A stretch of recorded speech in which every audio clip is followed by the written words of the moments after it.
Now that we've discussed who participates in the agricultural commodities market, let's focus our attention on risk. Indeed, agricultural commodities come with unique challenges that can impact prices and potential returns. And whether you're trading corn futures or investing in a soybean-related ETF, identifying and understanding some of the major risks to your investment can be critical.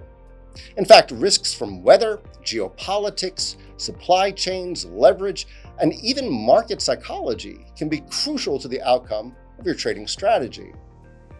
Let's first address price volatility. And with agricultural commodities, prices can be extremely volatile. And this is because they're often affected by factors such as weather events like droughts, floods, hurricanes, tornadoes, or frost that can wipe out entire crops or create sudden shortages. Other common supply chain disruptors that consequently contribute to price volatility are pest infestations and plant diseases. Even seasonal changes or late harvests can influence prices. In fact, all of these factors can cause sudden price swings that can catch traders off guard. For example, between the years 2012 and 2014, coffee prices underwent significant bouts of volatility amid a series of weather events and disease outbreaks.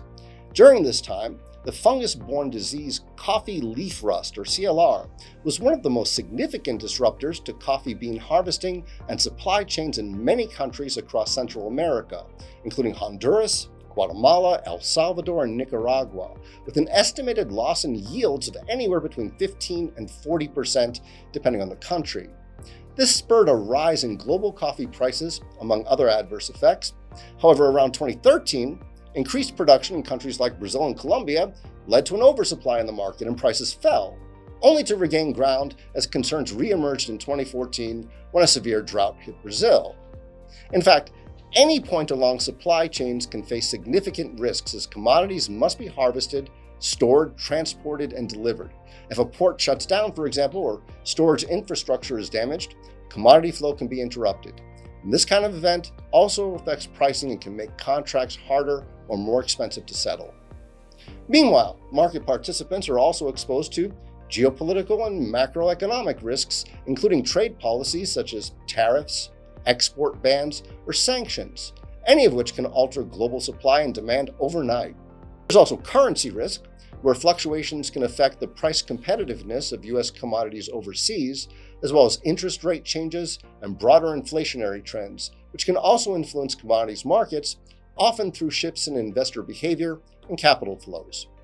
Overall, global conflict or political instability in a key producing or importing country can send shockwaves through the market. And here's an example. Let's take a recent rise in the cost of cocoa futures. Around February 2023, the Ivory Coast government became more actively involved in the cocoa markets by restricting several major traders from buying the commodity. This was with an aim to ensure its availability to the country's local firms.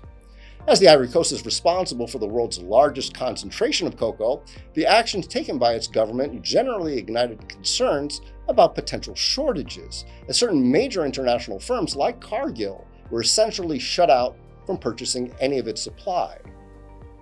Now, it's important to note that if you're trading futures, you're also dealing with leverage, which can amplify both gains and losses. A small move in the wrong direction could result in a margin call, forcing you to deposit more funds or liquidate your position. In fast-moving markets, this can happen very quickly, especially if you're over-leveraged or not using risk management tools like stop-loss orders. This is why understanding your risk tolerance and capital at stake is important.